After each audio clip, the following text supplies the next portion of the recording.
This is Spiritual Biz Chat with Kimberly Maska. Inspiration for spiritual entrepreneurs. Join our spiritual family at spiritualbizmagazine.com. Lynnis, how are you today? I'm fantastic. Thanks so much for inviting me to be here. I'm excited to be talking to you. Absolutely. So you are such a great presence with women's wellness, and you have an e-magazine, Wellness Woman, and your company Praiseworks. What is your personal story behind starting the company and really following your life's passion? Well, it's kind of interesting because I believe that all of us at some point in time in our lives begin to wonder, what do we really want to do when we grow up? In my particular case, I wasn't just asking that question. I had an epiphany. I woke up one morning and could not stop crying and couldn't figure out what was going on. And I called into work, which is something I never do. And I disconnected everything and was just couldn't stop crying. My daughter, I have 4 daughters, and they were all away at school at the time. This was about 7 years ago. But one of them was home for a couple of days. And she wanted to go out to lunch with me, and I wasn't answering the phones or anything else. So she was concerned, and she kept ringing the doorbell. So finally I answered the door. She said, "What is wrong with you?" And she noticed I was crying. It's not like me to be crying like that. And I said, I'm okay, just having a rough day. She says, "No, Mom, this isn't like you. I want to take you in to talk with someone, to talk to a doctor or whatever." So I basically went to the doctor just to keep her and my husband quiet, because they both were like, you need to go. So I went, and what I found out was, according to them, I was exhausted and I needed to get some rest, and they were going to send me on a respite, and I didn't want to go. And my boss, who also was head of the hospital, I worked for a hospital system in charge of recruitment for 3 hospitals and clinics. My boss said, "Lynnis, either you go voluntarily or I'm going to write you out, but you're not going to be here. You're not showing up to work, So I'm like, okay, just to keep everybody happy, I'm going to go. And I went with the idea of thinking, this isn't going to work. I'm fine now, whatever. But after a week of totally disconnecting, talking with counselors and all that, I discovered that I really did have an anxiety disorder. I was mildly depressed, and I was exhausted. And therein began my journey of figuring out how I could get well. And in discovering how I could get well, I took 6 months off of sabbatical and began to really do some introspection about what is it that I really want to do. Because on the surface, I had the American dream, great husband, the house, the cars, and all the girls in college, little money in the bank, all the things that say that supposedly you're successful. But in reality, I wasn't successful at all, not emotionally anyway. And so as a result, I decided to talk to a business consultant and a marketing consultant to find out what talents I had that I could, possibly do. And what they showed me was the idea of using my dance. I was a dancer. And so I decided that I would teach women praise dance. Now, the interesting thing about this is that I've been dancing for many, many years. And when I got in my 40s, I decided I would switch my genre to more of a spiritual, motivated component, and to teach women praise dance. And I thought this would be a good way for them to connect to their spirits. And what I found out during that whole process is that there was so much more that they needed other than just dance. I had women in there who had suffering from chronic disease like diabetes and high blood pressure. Definitely there were some women who had obesity problems. There was one woman who just going through the rigors of divorce, yet another one who had become recently widowed, and several other women who were battling cancer. One breast cancer survivor, and 2 that were going in to have surgeries. And so they wanted to kind of get in shape before the surgeries. And I looked at all this and I said, you know what, these women need so much more than just praise dance. What is it that I can do to help these women and other women who are just going through life's journeys and are looking and searching for alternative ways to be healthy? And it was from that Praiseworks kind of turned into Praiseworks Health and Wellness. And I went back to school. I had a degree in journalism and an MBA, but I went back to school to get certified in holistic nutrition and holistic wellness. And it was from all of that I began to form some ideas of what I would want to do to help women to be well. I created an internet radio show called The Wellness Journey. I have now a podcast series called Our Journey to Wellness Moments. And then my crowning achievement that I'm most proud of is Wellness Woman 40 and Beyond e-magazine, which basically is a magazine based upon the radio show. It's all about wellness for the mind, body, and spirit. And we talk about all kinds of things that go into wellness, whatever that means. We talk about relationships, we talk about our sex lives, financial things, retirement, change of career, transition, as well as all the things that go on with the body, menopause, weight loss, stress reduction, all the things that, we think about and we know about, but not quite sure what to do, or we're looking for something different than what we've done before. Because all of the women who write for the publication are experts in the field of mind, body, spirit, wellness for women. And they all have their own stories as well.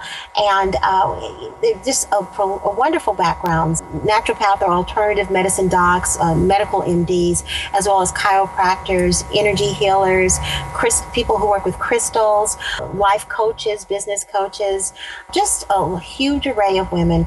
And since October of 2013, we've had 5 issues that have come out, and we have had over 140 articles written and over 60 women who have contributed to the articles. And as of yesterday, because I checked, 60,000 views, 60,146 views in total of our magazine to date. So I would say that it's growing. We're really excited about the things that are moving forward for the magazine. But it all started with my inability to stop crying.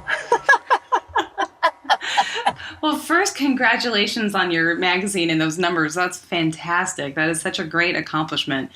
And I can so relate to that warning of crying. And I think so many women can. And, I'd love to see, the men listening too, because I'm sure they have all gone through the same thing, but they just handle it differently. But yeah, I had those bouts of waking up and crying for no reason. And like you had lived, everyone would look and say, wow, everything's been fantastic. But yeah, for me, turning point was reading Deepak Chopra and going off to one of his retreats, which was life-changing for me.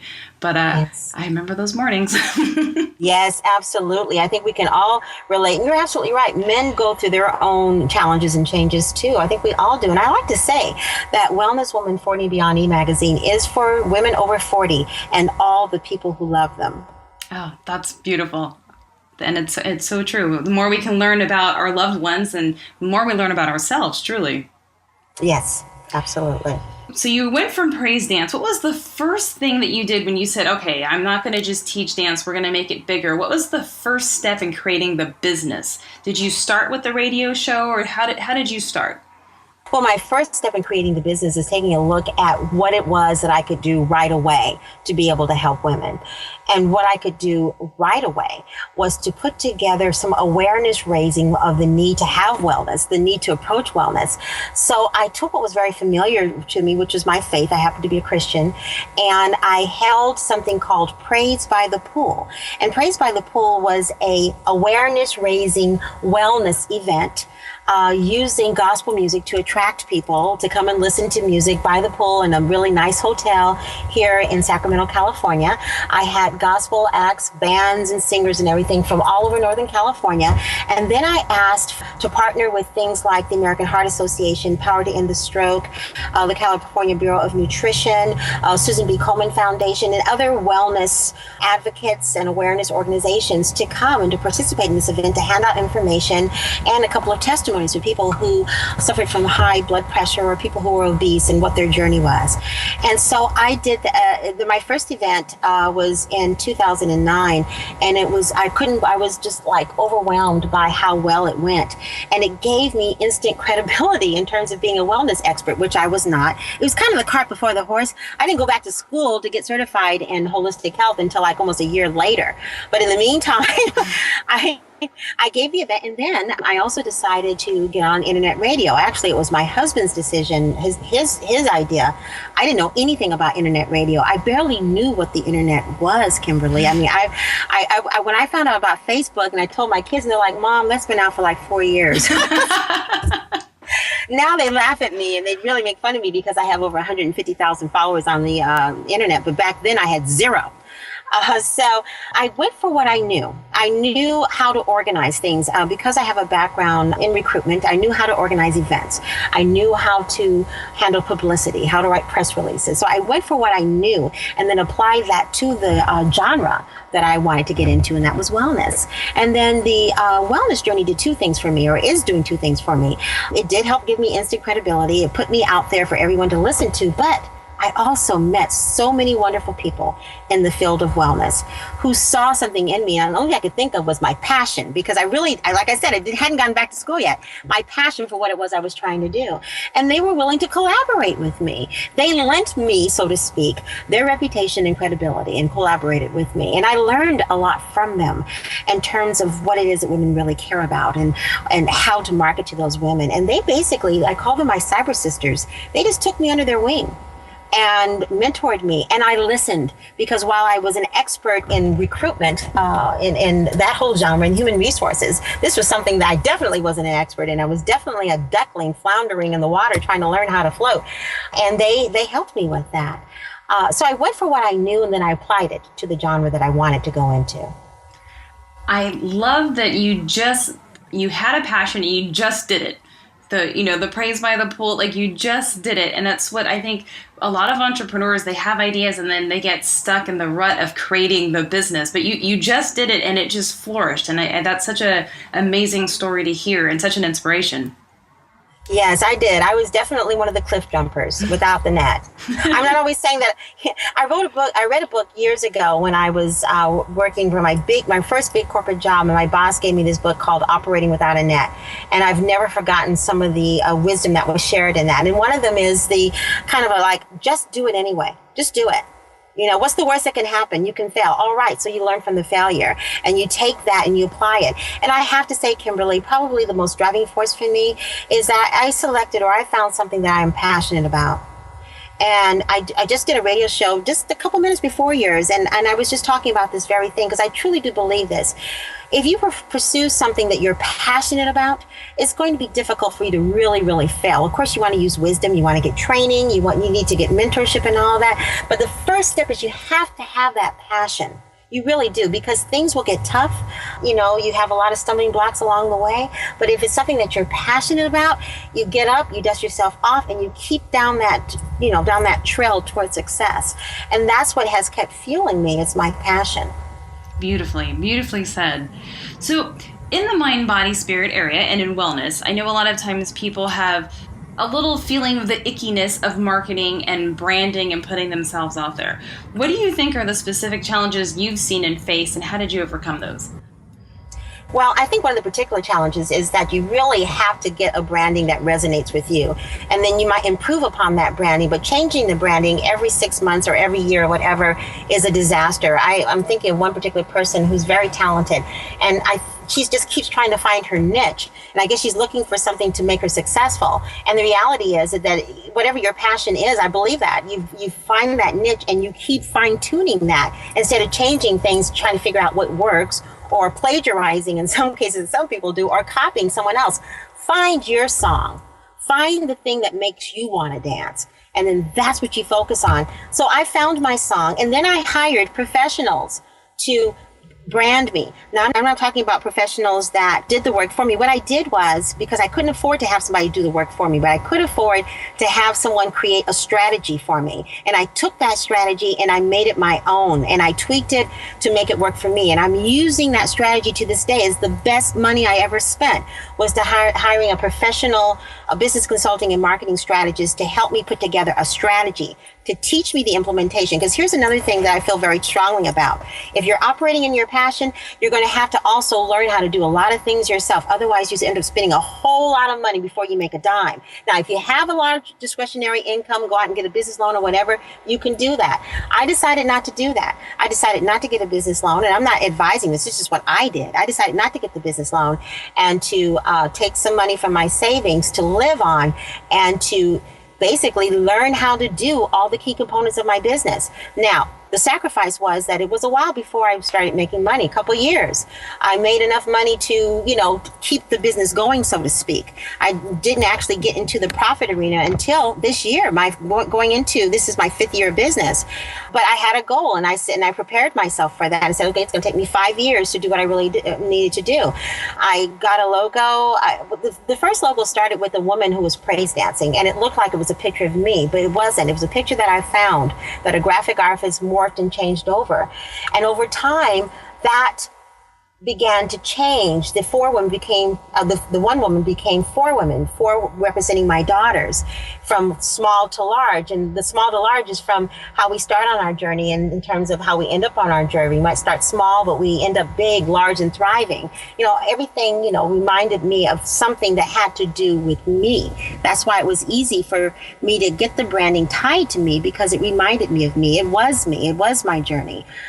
And so I've always kept that. When the only thing I added that was a little different was I added health and wellness, and not just Praiseworks. I took the ink off and added health and wellness, because that's really what it was. And then the tagline is total wellness for your mind, body, and spirit. Now, this was a few years ago, before the whole mind, body, and spirit movement got so popular on the internet, but I have kept that, because it is who I am. My brand is tied to me. I'm my branding, and my branding is me. So even though it's popular, just because everything else is popular doesn't mean that you have to change something different. You keep doing you, and people will recognize what's real, and what's passionate, and what's driven, and what's a copy or the same old, same old. I don't think Praiseworks is the same old, because I'm not the same old, and I'm my branding, and my branding is me. So therefore, I just continue to improve and tweak, but keep the same initial belief system in place, so that the branding, the messaging doesn't get confusing. That's great. And I love the advice of at least paying to get a strategy done. Because you're right. Because you can be floundering around for months trying to figure out what to do, but all you need is someone to come in with some clarity of a strategy, and you're like, oh, now I get it. Right, exactly. And learn how to implement that strategy. Own it. I mean, you may eventually hire people to help you with the implementation, but you really want to make it yours. Absolutely. So what marketing strategy has worked best for you in reaching your clients in all your different formats? I'm laughing because I think I've done just about everything, and I think everything was necessary to be done in order to figure out what resonated with my demographic, and that's where the 2 years comes in. I would say that there's nothing that I used to do that I'm not doing anymore, but I just have some emphasis. But initially I started with events so that people could put a name to the face and do things locally. And then after that, I went onto the internet and learned social media, which probably I took way too much time. I finally learned after like 18 months to 2 years that a like doesn't mean dollars. I finally got that. I said, but my like says 4,000, but there's no $4,000 in the bank. What the heck?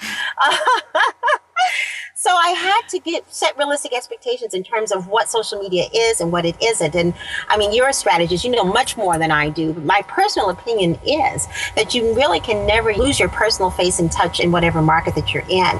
You got to make sure you stay in that market. And I kind of left my market after 2 years because I felt there just wasn't much money there because of what was going on economically. The thing that probably saved me was social media, so that when I got back into my market again, at least people knew who the heck I was because they were watching it on social media.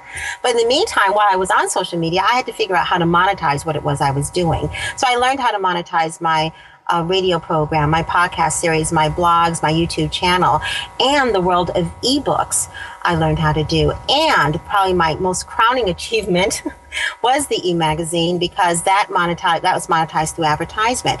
So it was a process. It was definitely a learning curve that I am still on, Kimberly. I don't have it all together, but at least I know I have products and services.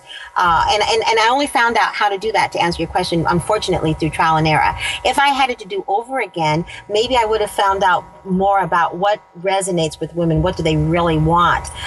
And then what I really ended up on in terms of my specialization for wellness, I had to go back for what I knew worked. And I said, okay, so I'm not going to talk about weight loss a lot because I haven't had a problem with weight. I've always been a tiny person, and me talking about weight loss to someone who has chronic obesity, they look at me and say, yeah, right, whatever, you know. So I decided to do what I knew, which was stress, anxiety, and depression. So I created a program called Distress the Mess, minimizing the impact that stress has on your body and maximizing the joy in your life as a result.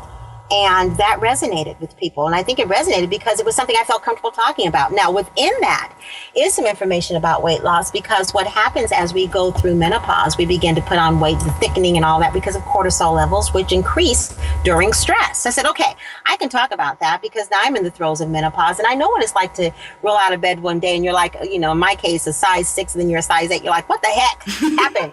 what is this extra pudginess? What's this muffin top doing here? I've always had a flat tummy, So now I can relate to that. And so I'm fine tuning or changing some of my coaching programs to address that based upon what it is that I've learned and also what I've talked about with the experts. So, it was trial and error. And if I had to do over again, I probably would have taken more of a formal approach to finding out, okay, what do women want? What do women over 40 want to hear? But mind you, when I first got started, it was just for women. And then I thought women over 50. And I had a dear friend who has a magazine for women over 50. So I said, okay, then it has to be women over 40. And it has to only be mind, body, spirit. It's not going to be lifestyle. It's not going to be fashion. It's not going to be fitness. It's not going to be nutrition. It's going to be all of the things involving wellness. And that's where I found my niche, my genre, finding something that, resonated with me, but also something that was a need that was hard to find anywhere else. And that's difficult because I'm sure somewhere out there's a newsletter, magazine or somewhere that's a mind, body, spirit for women over 40. I'm sure it's out there somewhere. I just haven't been able to find it yet. Mine is the only one so far. I don't know. I'm sure it's there. It's okay. There's plenty of business for everyone. That's another thing. I had to get to the point that, I'm not trying to become a coach to, how many billion women are in the United States or in the world. I mean, just a few hundred would be fine. If in terms of my actually counseling them or coaching them. But if my message resonates with thousands of women, that's fine. Millions of women, fantastic. But my initial goal is to be realistic, and I don't need to do all of that to make a living wage, to make good money. I don't necessarily have to have all the women that were ever created come to my coaching service. That's not necessary. There's enough for everyone. And so once I figured that out, which seems like common sense, but once I figured that out and stopped panicking about, oh my God, I only have 1,000 people on my newsletter list. Well, 1,000 people is 1,000 people. I mean, that's great. And that grows over time. You have to set realistic expectations. You want them to be heady, of course, and you want to have something to reach for, but you want to reach for it. You don't want to be ridiculous with it. Yep. You hit some really great points, and I'd love to just touch upon how you talked about figuring out how to monetize this, because I think a lot of times in Mind, Body, Spirit, someone has a unique ability, their passion, their gift, and they create a blog or they have all these different interactions with people, maybe an ebook, but then everything goes out for free and they're not monetizing. And then they have to stop doing their passion because they're not making any money. And so I always talk about the energy of money and sending it out. But I love how, it takes a while. You forgot, I need to create a product. Yeah, right. That's so funny. That's so funny, Kimberly, because going into my third year, I was like, okay, what's missing?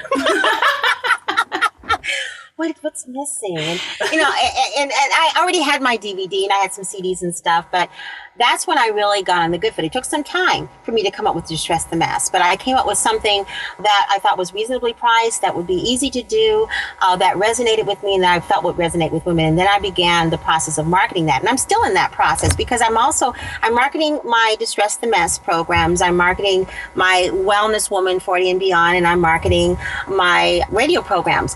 Now, the reason why I'm marketing my radio programs, people say, well, do you really make money in your radio? And I want to just tell basically a resounding no. I mean, I do have paid advertisers, but that's not my focus. My focus is using this as a vehicle to get the word out about, basically my focus is to get the word out to drive them to my website. That's what it's really all about, is driving to my website. Different ways and different vehicles to get them on your website. Now, on your website is your social media. And sometimes I will drive to my social media if there's something that's going on. But I always drive to my website. That's just been the advice that my business consultant gave me when I got to the point, well, I think I need to create a product. And he's like, finally, you're getting it. Because he told me about this very early on. But I just wasn't ready to receive it because I didn't know what the heck I was doing. So when I figured out what I was doing, then I was like, oh, my aha moment came like 2 years later.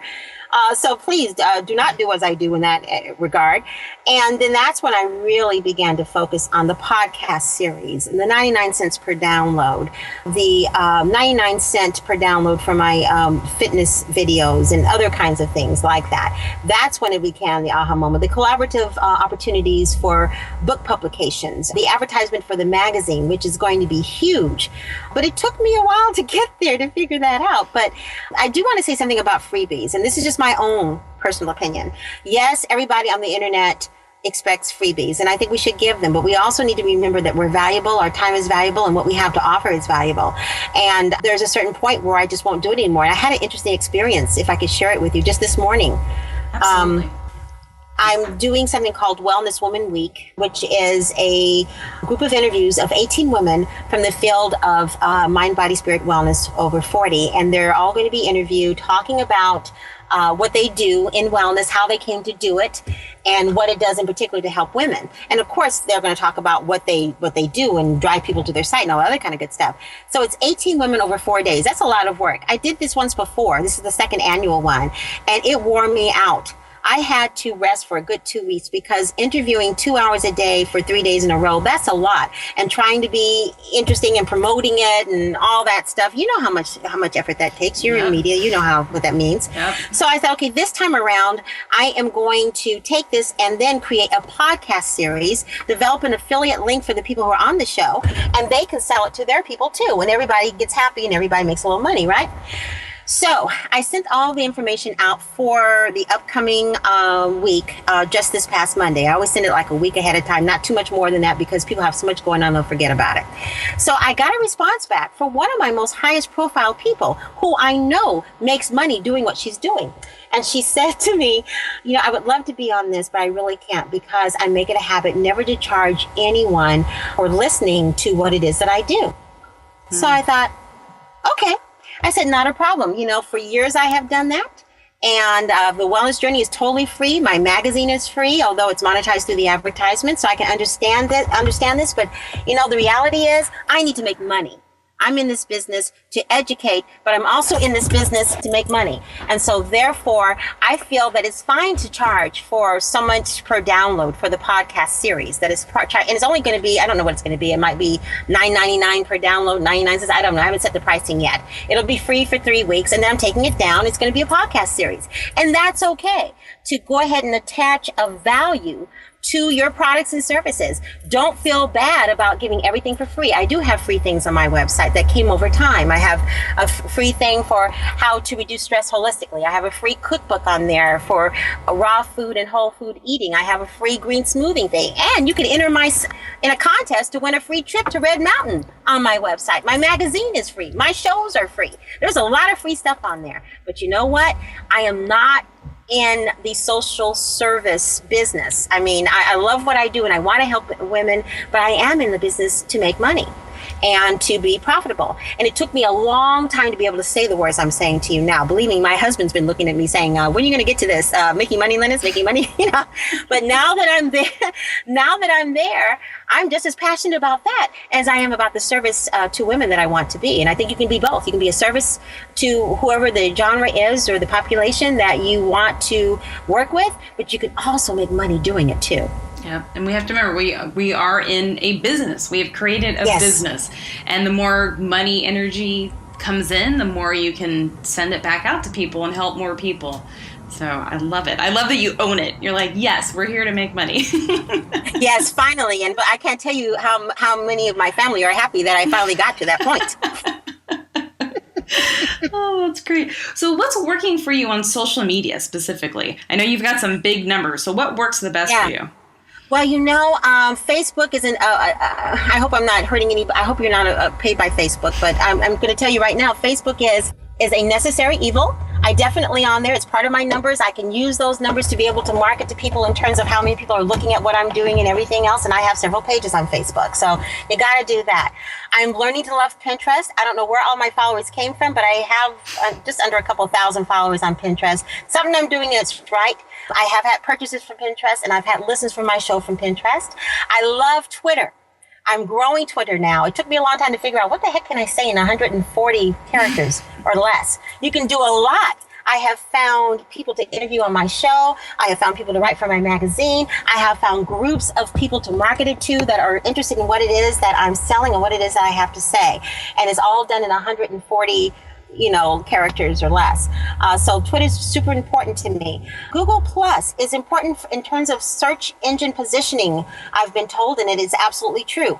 I don't know how this happened. I don't know who these people are that are following me, and I really don't care. I love them all, whatever. But the main thing is, with only 1,400 followers, I have had 522,000 views. I have no idea who these people are who are looking at my stuff, and I really don't care. I'm just glad they are, because it's helping me with my positioning. My goal is for a woman to go to Google or Yahoo or whatever search engine and type in wellness, fitness, women over 40, health, and I pop up on the first page. Right now, I do, but you have to type in certain things. The whole goal is to have them type in what you think they might do, not what you think they're going to do. So my goal is, my hashtag is well over 40, wellness woman 40, the wellness journey, then Lynnis of Praiseworks because I'm branding myself. So those are the main ones that I use, but I am on, LinkedIn, I'm on Stumble Upon, Tumblr, About Me, SlideShare. I'm on a bunch of them, Kimberly, but those are the main ones that I subscribe to. And I wouldn't say that any one is more important than the other because they all serve a function. And if I'm not doing something on one, I can kind of feel it in about 4 or 5 days. But I also know that spending 4 hours on social media doesn't necessarily make me money unless I'm promoting something in particular. So I have to curb my appetite for the like and for the follow to about an hour a day. I do use some social media posting services, but I am careful about how I use that because I want it to be in my voice. I have used virtual assistants that really do help me a lot in posting things, but I still watch that very carefully because I want to make sure it sounds like something I would do or say because that's part of my branding. It is a lot of hard work, but if you're passionate about it, you're willing to put in the work to get it done. The goal for me was to have numbers to market it to. Not so much that they would be the ones to purchase my products, but they would start talking about it because our particular demographic, women over 40 in particular, they have a higher propensity to purchase by referral on the internet than any other demographic. Women over 50 have discretionary income and they're online and they work by referral. And they're the ones that use Twitter the most. How did I learn this? Trial and error. Those are some great facts. Yeah, reading information from people who are great like you, actually taking the time to read that stuff, not because I want to be you. I could never be a strategist like you. I don't have that background. But in order to find someone to help you, you have to understand what they do. My biggest thing for my biggest thank you, God, was way in the day when I was in charge of recruitment for an insurance company. This was like in 90. And I reported directly to the division president of this insurance company, and they were getting ready to sell insurance on the back then World Wide Web. I didn't even know what the Sam Hill that was. And he said, Lynnis, I need you to find a webmaster. He said, here, read this. This will tell you all about it. And he gave me a copy of Wired magazine. I had no idea what the internet was, what a webmaster was, and I didn't know what they were talking about in Wired magazine. But I was a recruiter by nature, and I picked up the buzzwords. And over time, I figured out the people who were working for these kinds of organizations worked in advertising. And I found somebody. I found a webmaster, and she became my best friend because she wanted to get out of advertising and come and work for corporate America. So I learned from her. And when I finally, segue or fast forward, 25 years later, all those key learnings that I learned about the internet way back in, I had enough information. Plus, in recruitment, we were using the internet over time. I had enough information to know what to look for in terms of a graphic artist and a web guy. And I cannot stress enough how important it is to learn some of the key things that are important to run your business. Not because you want to be an expert in everything, because I am an expert in master of none. I'm master of none of this stuff. But I knew enough to be able to figure out what would work best for my company. Just don't take the first person that comes your way that has all the bells, lights, and whistles. I'm telling you, if I run for the hills when someone tells me they're an SEO expert. I feel there's no such thing as an SEO expert because it is, you know better than I do, Kimberly, it's a revolving door. It's a moving target. Every day I hear something new about it. And just knowing that it's a revolving target and every day something new is valuable information, because automatically when someone tells me they're an SEO expert, I'm like, okay, next. And I really don't even want to think about someone who's thinking they're already an expert, because it changes and you have to be willing to learn the change. So I can't stress enough how important it is to take what you know, fine-tune that, and find out what you don't know and learn a little bit enough about it so you can find the people to help you do that particular facet of your business. That's such fantastic advice. I always try and learn a little bit, because you just want to know just enough so that they can't pull the wool over your eyes. You just need to know just enough. Just enough to be dangerous. Just enough for them to say, no, Lynnis, we don't need to do that right now. Because I'll say, well, what about such and such? And my graphic guy will look at me. He's like, Lynnis, what did you read about that? I said, he said, Lynnis, you know what? Stop reading for a little while. Stop. You're going way, way into the stratosphere. You don't need that. So you want to use wisdom and all the stuff that you read, because I have all these different newsletters coming into me. But I glance at them every once in a while, and I'll forward them to my guy and say, hey, listen, can we do this? And he'll say, no, Lynnis, this is ridiculous. Oh, you know what? This is a good idea. Glad you brought it up. Surround yourself with people who know more than you do in those areas where you're not the expert. Absolutely. Fantastic. So do you allocate a certain percentage of your profit every month or year for your marketing? How do you handle that? I'm laughing at you, because I would have said like a year ago, no. Why would I do that? If I have a dime, then that dime goes to whatever I need at the time. But yes, now I do, because I finally am at a point where I'm paying myself now. So now I do. So 25% of everything I make goes right back into my marketing and promotions, because I have to pay my web guy, my graphic artist guy. And I just hired a publicist who is my newest best friend, because already I can see a small difference in what she's doing. And over time, I expect great things to happen. So 25% of it is allocated. And I don't know if that's enough or too much, but that's what I knew I could afford to do with all the other things that I pay to keep my business going. That's perfect. I like to start bringing that up, because I find that that's a consistent thing, that you're right. People, especially when you're starting, you get paid and then you like put all the money wherever it goes, and then you need to market. You're like, oh, I have no money. Yeah, we're like electricity, gas, that kind of stuff. The basic food. Thank goodness air is free. Water isn't anymore. I know, right? Yeah. I mean, I never thought I would pay for water. Did you ever think you would pay for water or TV? I never thought I would pay for TV. I remember when people said one day we'll be paying for TV, and I said, that is so ridiculous. They are so stupid. Why would anybody pay for TV? Now look at us. It's sad, we pay for TV at home, on the internet, on our phones. I mean, it's crazy, but that just lets you know the paradigm shifts that you can be instrumental in your business. People might think, oh no, I would never pay for orange teddy bears. And next thing you know, they're paying for orange teddy bears, because you built that value and that benefit talk, those talking points, to the point where people are like, God, I really need that orange teddy bear, You just gave someone an idea. Oh my God. An orange meditation teddy bear. There you go. Because the orange gives off that feel-good aura. That's why. There you go. Kimberly, I've just put another new line. Only it will be purple to go with my branding. Purple teddy bear. We heard it here first. Oh my gosh. So, as an entrepreneur, what is the one piece of software that you find the most valuable for your company? Oh, that's a good question.